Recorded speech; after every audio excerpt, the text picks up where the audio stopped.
జగన్మోహన్ రెడ్డి గారికి అయ్యా పార్టీ పరంగా ఏమన్నా మేము మీ గురించి ఏదైనా మాట్లాడితే క్షమించండి.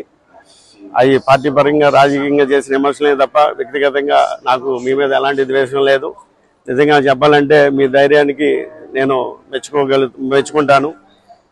ఎందుకంటే చెప్తున్నానంటే అటు విశాఖపట్నం నుంచి ఇటు తిరుపతి వరకు లేదంటే 25 ఎంపీ స్థానాల్లో 5 రిజర్వ్ స్థానాలు తీసేస్తే మిగిలిన 20 స్థానాల్లో 19 స్థానాలు ప్రకటించారు. 19 స్థానాల్లో బీసీలకి చాలా పెద్దపేట వేసి 11 స్థానాలు మీరు బీసీలకి ఇచ్చారంటే మీకు అసలు పెద్ద అభిమాని అయిపోయాను అసలు.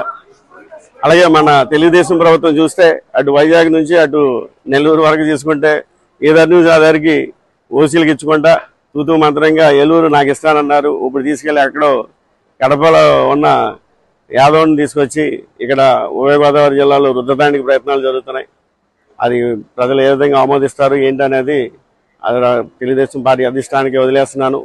నేనైతే ఎలాంటి విమర్శలు చేయదలుచుకోలేదు, వాళ్ళ విజ్ఞతగా వదిలేస్తున్నాను. ఎందుకంటే నేను కష్ట నష్టాలు అన్నీ భరించిన వాడిని, ఎవరు నాకు లేకుండానే నేను ఈ స్థాయికి వచ్చిన వాడిని.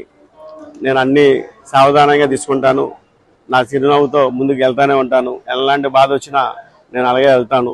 మీ అందరూ తెలుసు 2 నెలల క్రిందట, 2 నెలలు కాదు 1 నెల కిందట నా భార్య చాలా అత్యవసర ఎమర్జెన్సీ హాస్పిటలైజేషన్ అయితే నేను ఇక్కడ 2-3 రోజులు ఉంటే నా మీద వ్యతిరేక శక్తులు చాలా బాగా పనిచేసినాయి.